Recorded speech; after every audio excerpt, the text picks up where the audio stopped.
Kanyamaka CCE comme siège aujourd'hui, il y a service national. Service national, c'est l'une des idées de Musée Laurent Désiré Kabila. Oyo et Salaki que, à son entrée au pouvoir, le pays, où ils ont accès à financement mon côté, et survivre quand même. Le service national a fait que Bateka, Masango, Oyo Bisomoko, Tuzali Kolona, ko produire Awa, Nakati à Kinshasa, au moment où il y avait des crises énormes, Mokil Mobimba Bobo, Kodef Sabu Sombongo, on pouvait se suffire de nous-mêmes avec le peu qu'on pouvait produire. Le service national était dans plusieurs domaines, mais surtout l'agriculture. Mais, Moto Kofi o Atikali a remplacé Alobi Azamouananaye. Chose grave, Alobaki Azamouananaye, il a pris le projet de son père. Les projets de celui qui était considéré comme son père. Abouaki Yango. Le projet de service national, qui était déjà, pas seulement un projet, mais qui était déjà matérialisé par le gouvernement. Mais tant que le président Félix Tshisekedi a lobby, ce projet a nourri des familles ici. Ce projet n'était pas mauvais. Pourquoi Banégligea Kiango pendant 18 ans? Il a donné le nécessaire et M. Kassongo Kabwita a pris le contrôle selon nomination et il a commencé à faire de ce service un moyen de survie aussi pour des provinces où ils allaient qui la moyenneté. Alors, et comme ça, la ketan bazo kanga batu oyo bazali kobenga bakuluna bamona ki place malamu ya ko discipliner bango kozongisa bango batu ezaki kuna. Bachaki discipline pour que onyoso ako bunga mibeku abeta mafimbu ayeko la discipline azalamuto. Et lelo vous avez les résultats. Boyebi bana na biso bakendaki angenga na moma ya Kabila bazongate tomona bangote.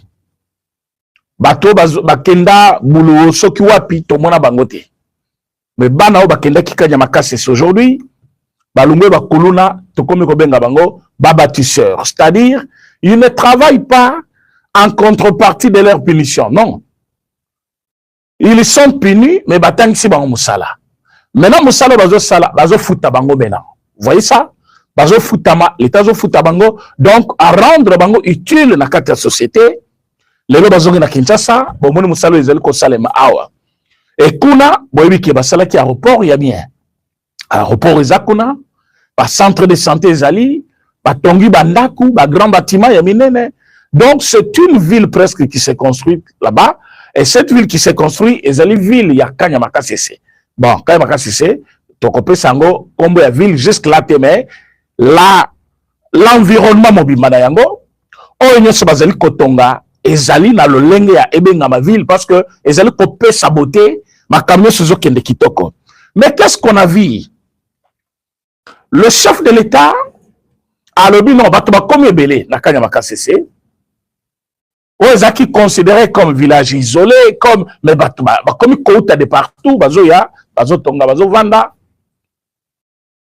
Alors le chef a voulu que Batouana Bazanga ya komelate parce que zali besoin principal. Tobenga kayango, l'eau c'est la vie. Motosoka zo mela maite, binomo bokomona ba conséquences ya ndenge na ndenge. C'est comme ça le président Félix Tshisekedi a accueilli moko ko inaugurer cette usine de captage d'eau nécessaire à la desserte de 230 000 habitants. Mais quand il y a voilà. Mais cette fois-ci, il y a 230 000 habitants au Bazakuna. Alors, basali bango mai na bango, bamela mai ya mabulute, bamela mai yozo utana bananite, ba pompe kote la bango na bandaku, mutunyo sa na mai na ye dans une facilité. Alors, président Tango Kitikuna, alobi akosuka wanate. Il faut bazala na soins médicaux de qualité. Et pour avoir les soins médicaux de qualité, il faut batongela bango hôpital. C'est comme ça, il y a un centre hospitalier qu'on appelle Mama Denise Nyakero, qui va être inauguré demain là-bas. Bas jeune bâtisseur, bas sali moussala comme il faut. Biso tolingaki, chaque département en Bokanabiso, va se démarquer de la sorte. Kasongo Kabwika n'est plus à démontrer. Parmi les généraux, il a fait ses preuves. La service au Yaïba Pessier. Azali a confondre avec d'autres généraux. O Bazali, na ba construction bandako na bango boko, na muibi ambongo ya l'État, na koboma batu pona roboto la bango bongo, kozwa biloko ya batu na makasi, ko isa ba ville na ba site pona kozwa mbongo. Non, non. Kasongo Kabwika, lui, il travaille. Il transforme. Ils ont construit des écoles. Ils ont donné des bancs à des écoles dans plusieurs provinces. Ils ont nourri des provinces comme des Kasaï là-bas avec Massango Nabango. Au moment où il y avait une crise, donc, président de la République, de temps en temps, il pense à ces services-là parce que, comme on l'appelle bien service national, Bazali partout, dans tous les territoires, Bazali Kosale la Moka. Ba école belé où il y a l'État, Bangonde ba pesi ba banque d'une manière gratuite pour na aider bana ba vanda na baba ya kitoko na ba école nyonso ya l'État. Et Moussalwana, boyebi ki basala ngwa na Kinshasa, Baké na Lomami, plutôt nani Lualaba, Katanga, Kasai, Kinshasa, Bapesaki, excusez-moi, et d'autres places au Bazali, la Katia Kokende. Alors, le chef de l'État est en train de faire ce travail-là pour le bien de la population. Alors, mes amis, pendant que le chef a Keikuna, Boyebi Kelobi, Bandeko ya Cour constitutionnelle, va déclarer que la loi référendaire conforme à la Constitution. Et pour la bonne base qui n'a pas émission, lobby na bisaki bango, lobby bokoyo ka communiquer et tangami. Banel bakota ka communiquer bokoyo ka batuana ya opposition batangi communiquer. Monoko na nganga lelo bakendaki, je ne sais pas na siège ensemble ya Katumbi. Parti oyo izala ba difficulté belé na minute oyo boyebi ke ba membre bazolungwa ba mususu bazali ko bimisa ba secret na bango. Daniel Safukuna abimisi ba secret nyonso ndenge batu wana bazali kuna boyoka nizala kate bazali batu moko bazawana par hasard tout ça bazali wana pour ko sécher ba pied ba nani poche ya Katumbi et Katumbi a compris cela ko pesa na ye komi à compte goutte parce que mbongo azaki ko yiba na Congo izali sosouté. Daniel Saf dit que Batouana bakomi batu oyo bazali wana juste pour s'accrocher na combat Tshisekedi tout simplement, mais en réalité il ne représente rien. Voilà Daniel Saf. Alors on a katia cadre na bango otobengi parti politique mbe réunion wana esalamaki. Réunion bakeko sala kuna ezaki réunion ya ko répondre pour constitutionnel et le régime. Basali communiquer na bango balobi po na bango bazali ko rejeter en bloc.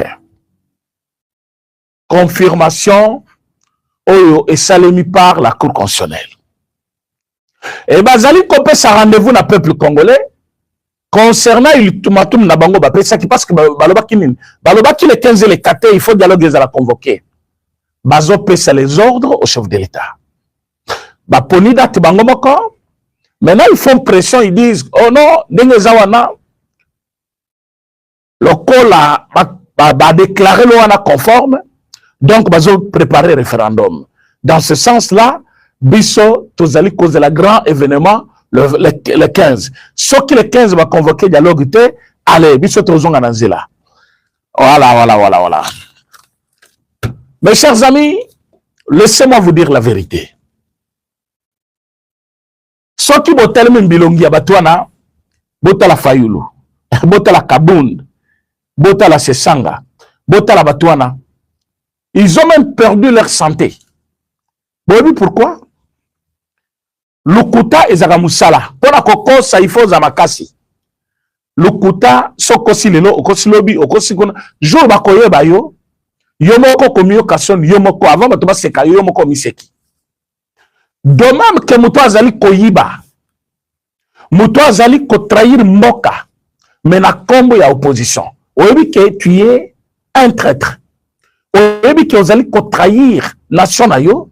Mais liboso placer mot opposition, nous nous opposons à ça, la bonne gouvernance, tout ça, tout ce que vous dites là, c'est bien bon. Bon, quelle mission, s'il vous plaît? Bon, que vous partagez mission, vous êtes nombreux en ligne. Entrez dans vos groupes WhatsApp pour partager les liens pour que nous sommes déjà en direct. Faites-le rapidement, s'il vous plaît. Likez l'émission, partagez. Et ceux qui sont là, mes chers amis, je vous demande de vous abonner sur la chaîne pour continuer à recevoir alors, même bato bazali ko trahir mboka, la trahison ne peut pas être sans conséquences. Tout celui qui trahit, il sait qu'après, il y a toujours des conséquences. Batouana, baza ba traître. Et ils sont en train de se camoufler. Na narratif, on est à tous opposants. Maintenant, peuple petit à petit a bandi ko comprendre. Peuple azela ki bango na makambu oyo baloba ki a accord de Washington. On a bradé les mineurs peuple à lobby mais tout le monde va signer accord wana. D'ailleurs baloba ki ba ko signer te, ba signer accord. Mais si mo pe ya ko signer yango, conséquence na Congo te, conséquence plutôt que na Rwanda. To bandi comme na Rwanda sacrifié. Rwanda, abandonné par beaucoup de ses partenaires. Rwanda, sanctionné comme un armée naïe, président naïe, ti Batia Molongo. Tout le monde M23 en difficulté. M23 babandi Kolungwa, na kati ya bamboka na Moussou Bazalaki, bazo se concentrer na Goma na Bukavu. Tozali comme na lelo, progression na bango et koti mobulu. Mais dites-nous, bino bolobaki ya Korwan ezamabe, mais Korwango tomoni est un avantage pour le Congo. Peuple a zongeli bango, peuple a tuni bango, boko saki biso. Sikoyo, conséquence bolobaki ya Congo ezawapi. Bamoni yango te. Peuple avant de kinyete, bango babandi lisus. Tout ça va marche. Toujours bengane, tout ce carton rouge. Il faut démissionner. Peuple a lobby après démissionner. Qu'est-ce qui va arriver? On est les gens à démissionner. Mais constitution a besoin de défendre le lobby. Constitution lobby, il faut président et Sénat. Mais c'est dans quel cas? Dans le cas où le président est empêché définitivement. Mais là, vous voulez le remplacer aujourd'hui par quel mécanisme? C'est conforme à quelle loi? On a besoin de constitution, on a besoin de défendre. Bazani Baloba, peuple a observé kaka. Fachaye Koloba, dialogue il fait zala. Ba moni ke dialogue il fait zala, ale ba beti site ya sima. Ba bandi lisusu. Nenge zawana bisoto kota dialogue bisomo kote. Poto kota il faut katumbia zala, il faut nanga zala, il faut nani kuna zala. Tout en sachant que Kabila est sous sanction. Et puis ça condamné à mort par le pays. Nanga za condamné à mort sous sanction. Bayebi bien que Batouana Bakoyate. Bayebi que Katumbi est recherché par la justice congolaise. Il a voulu, contre la loi du pays, construire aéronef na Katia Zamba pour Banda Koyamba, avion Yaba Rwandais avec le rebelle Poko Sakatanga. C'est un traître. Bayebi que Matata est poursuivi par la justice. Maintenant, Bazali ko déclaré que Batouana Bazala. Ezala qui échappatoire. Ezala qui ce qu'on appelle une fuite en avance. Ezali otobengaka bato bazali ko la manœuvre dilatoire. Collecte la binongonga parce que balingité confronté justice, balingité confronté vérité, balingité ba la vérité vite alors ils vont faire passer le temps. Mais comme ils avaient les agendas cachés, bazaki ko précipiter makambo. Les 15 et les 4 bayebi ke Fati à la lutte où vont les choses. Bas sanctions ils contre Paul Kagame. Bas sanctions ils contre Armée naïe. Bas sanctions ils contre Batuya Goma, Nanga. Et ils ko pousser que makambo kende vite et que Batuana balungwa na Congo. Alors bango bazana besoin dialogue ils laisser Kotaki balaver d'abord. Balaver Paul Kagame. balave nanga balongola ba sanction eza sur bango comme ça bango bazwa mbongo na bango epai ya batwana parce que tant bapesa mbongo ya musala neti ya communication bapesaka nyonso te ndenge baza wana bazwaki mbongo mais baparti mosusu etikali et puis il faut continuer kozwa chaque mois. Maintenant ils voient que avec tout ce qui se passe sur le terrain bazo risquer ba Rwandais bazonge para bango de libérer bango canabiso avec notre allié ou partenaire Amérique bango sko batikali sans rien. Alors pour éviter que batikala sans rien il faut batikala ba poste bakomi kosa la pression eza ndenge nini na document batangi lelo na document bango batangi balobi boy balobi constitution ezali eloko te bakoki ko marchander bango bandimaki dialogue te pour que changement de constitution esalema. Alors pour na bango bazali ko rejeter makambo oyo cour constitutionnelle alobi et bazali ko projeter ba marche na bango à partir de 15 juillet août plutôt au cas où bamoni que président de la République a convoqué dialogue le 15 août comme pour dire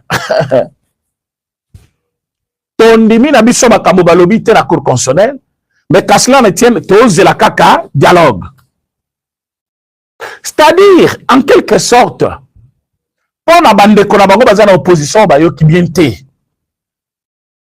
Ce sont le français oyo bango ba komi kuna na ba papier soki bango balobi on explique que bazali koboya yango bakosi sur le plan politique.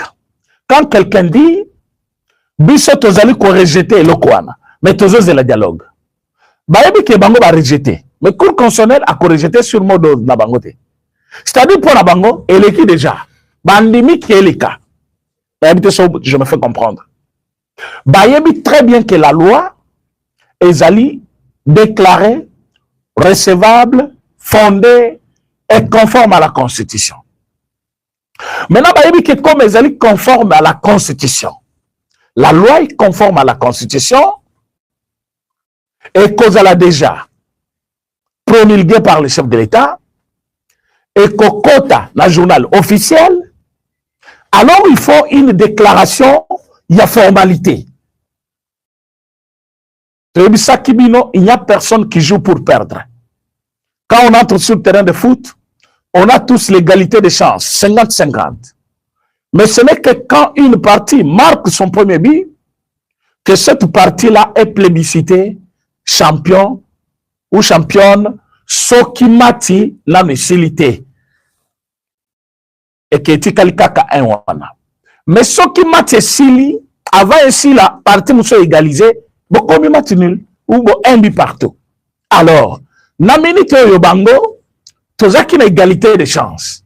Égalité de chance dans le sens où la loi référendaire n'était pas encore déclarée conforme par la Cour constitutionnelle. Moi, chef de l'État promulgué, moi, journal officiel a instruit quitté. Pourquoi? Parce qu'il y avait une opposition de nos frères là. Quand on parle d'une opposition en droit, c'est-à-dire bateau baké ko contesté que l'on les amabé. Mais yango bomoni président ya Cour constitutionnelle procureur Kamuleta a lobby na loi ezali conforme à la Constitution. Ils allaient recevables, ils allaient fondés, ma camion c'est ça bien. Donc ils ont un problème de mon côté. Cette loi, ils allaient malam. Mais sous réserve, en droit quand on dit sous réserve, c'est-à-dire il y a des choses qu'il faut revoir, mais ils allaient poser problème de la Constitution. Il y a un lobby sous réserve de ça. La minute, mes chers amis, cette loi est passée. La loi est passée. Et donc, les chefs de l'État a promulgué yango et kota en vigueur. Quand je dis passer, c'est-à-dire, bateau oyo baboyaka, bateau bakoki ko bloqué, bateau bakomona ke to ko voter yango te, base basali yango, parlement asali, Sénat a entériné yango, bazongisi la parlement, bapesa directement na chef de l'État, chef P, l'État promulgué, opposition et salemi, c'est-à-dire contestation, Cour constitutionnelle a se déclaré compétente cette fois-ci.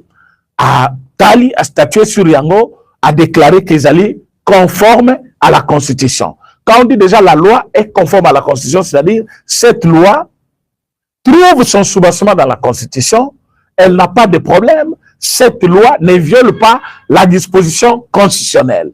Alors, bakamati loi wana, ale na minute yo, ngambu ya fachinde, makambu suko ekozala. Est-ce que bino boyebi fachi? Azaki kozela loi wana, ako promulguer yango. Na ngambu sikoyo ya batu wana, batata wana ya opposition. Nde sikoyo, bazangi lokwa koloba. Batali population zotela bango, bayibi ki bazozela dialogue, parce que na dialogue, bango bazana ba intérêt na bango. Yango muni basali kaka formalité, tika tolo bakaka. Tika tolo bakaka. Bazane loko ya kosala te mino bazana. Alors, tika tolo bakaka, oh, nous rejetons en bloc. Vous rejetez, vous qui? Qui vous a donné mandat de rejeter ce que la Cour constitutionnelle a déclaré conforme? Vous êtes quelle institution? Opposition? Ah oui, vous êtes en dehors de la gestion. Ceux qui gèrent le pays, ils ont les cadres. Ces cadres sont des cadres légaux. Je parle par exemple d'un cadre comme Parlement. C'est un cadre légal dans lequel on peut discuter de ça. Et dans ce cadre, la majorité, et Zali Bao Balobi, nous voulons de cette constitution. Le changement de la constitution, nous voulons que cette loi référendaire qui est la base passe, va voter loi référendaire. Comme loi Eleki, bola mouka, mes chers amis, bola mouka, bola ike mission, bo partager. Bo partager mission, bo partager, bola ike, bo s'abonner pour Bao Bazasika. Alors, dans le cadre légal, il y a Parlement, les députés Bene Balobi, nous sommes d'accord. Qui sont pour Bangonyon sur la tombole? Et qu'il y a un Sénat, place va coca bloqué. Sénat Bangonyon sur la tombole, Balobi, ça va. Et il y a une cour constitutionnelle, sur contestation, il y a quelques personnalités. Cour constitutionnelle à lobby, ça va. Loi Isali Kitoko, loi Isamalam. La minute où le chef a promulgué yango. Mais comme ils ne peuvent rien faire, parce que Bayebi limite na bango, Balobi oui, et le qui oui, mais vous êtes d'accord nangote, mais vous êtes le 15. Qui vous a dit de donner une date au président de la République? Non, il y a pas si bien courage. Qui vous allez nous excuser. Mais quand vous voyez que ça tourne, il ne faut pas. Bateau bazo kende, ils allaient juste connexion, tokate émission te, ils allaient juste connexion, ils allaient comme ça la défaut bongo. Alors, de l'autre côté, bandeko bazakuna, il y a opposition. Ce qu'ils doivent savoir est que bazan a droit à mon côté à couper sa délai la chef de l'État. En guise de quoi? Naïbi Sakibine dans plusieurs émissions que Bazan a mandaté, il y a quoi sa chef de l'État, Bissot Tolingite, Boye. Bon, vous n'avez pas ce droit-là. Vous n'avez pas ce mandat-là. C'est le chef de l'État seul. Moutazali a mandat, il y a Koloba. Voilà. Vous n'avez pas le droit. Maintenant, le chef a dit, je suis d'accord. Toujours qu'il n'est pas dialogue. Tant qu'on est d'accord, il n'est pas d'accord. Maintenant qu'il est d'accord, au lieu d'accepter tout cheminer ensemble avec lui, bon, comme il concerne les pressions, Bandada Tiandimaki, qui a Zali ko convoqué dialogue, il n'y a pas un mois. Maintenant, quand vous dites non, les 15, comme si, et puis, bon, je sais, on attend, il y a, net bolinibo intimidé, net bolinibo lengi sa chef de l'État. Que non, ceux qui les 15 éleki, ils sont aux ongles lanzela. Bon, ceux qui aux ongles lanzela, échangez-les. La question que je pose, dans ces 64. Ceux qui aux ongles na balabala, ne bolobi bogoza na balabala. Vous connaissez balabala, on a collé cahier de pes? Non. Est-ce que mobilisation n'a dit non? Écoute, Anakana, besoin de peuple. Peuple amour à se retrouver quand vous t'es. Tant que le peuple n'est pas avec vous, parce que ceux qui peuple a qui n'abino. Manifestation, beaucoup ça qui va tout bakufaki. Oh, le loba zo contredire bino par ba institution nyon so ya mokili. Balobi atam beaucoup ta kufaki mukolongo. Alors que bino bo saki mise en scène, bo tchena ba tomate. bamusu bamizu kisi na nani Juliette neto alata de so ki salopette wana biloko ngo eza bongo kaka bato bakomi komizo kisa même komizo kisa bamusu na zwaki bal musu alobi mutu na ne pasukaki après 2 jours ata cicatrice te na pote ya mutu. Tous ces gens-là, rebelle, peuple à comprendre bino. Le peuple n'est pas avec vous.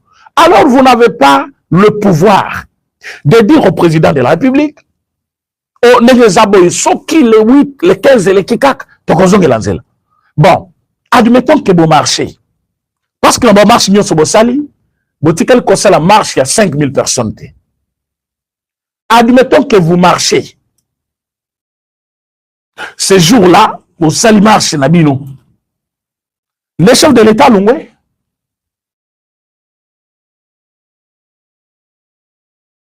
Je repose la question. Bobimi na balabala. Bolobi toke koye bisaya démissionné. Après kolongo na bino na balabala parce que journée et conseil la bino wanate. Bozongi na banda ko na bino. Bon président pe na tongo azu démission. Ageko pesa monani. Na palais du peuple. Hein? Na ba député oyo bolobi baza ba député na ye mais bakobo yango pe il va déposer sa démission où? Et puis il va déposer sa démission sur base de quoi? Il va déposer sa démission parce que le peuple a senga yango. Quel peuple? Il n'y a pas le peuple qui a demandé ça.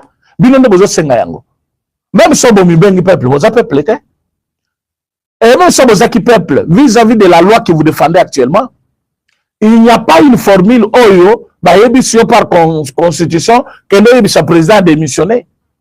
Il faut démissionner de lui-même. La propre grenaille, ceux qui animent comme ça les langues, sont dans une capacité d'exercer. Et l'Assemblée va le constater. Mais vous dites non, les 15 et les 4. Maintenant, moi, je vous dis que dialogue, président de la République, Loba, sauf changement, a convoqué dialogue avant les 15 T. Donc, préparez ce que vous voulez faire là. Le président a d'autres priorités. Dialogue, c'est oui.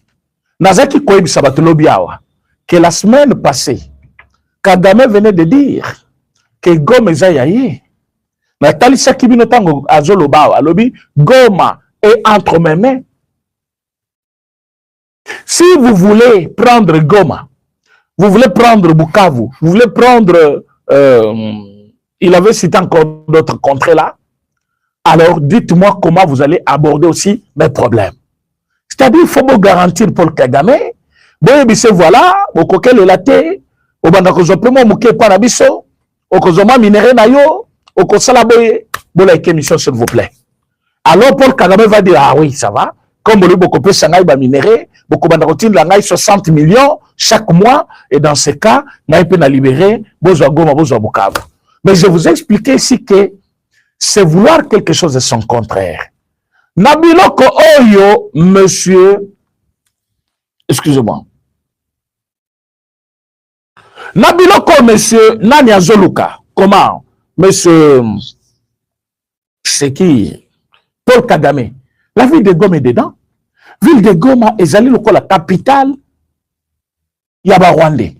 Balinga kakoya kuna, pour ba séjour na bango, ba visite, balinga koya kuna kakane ba africain ba na poto. Et ils pensent que Goma est allé pena onyo so bazana ngo besoin. Na ebisa bino ke bango nyo so ba yaka koluka minerete, ba muso ba yaka ko fete. Ba muso ba yaka sikoyo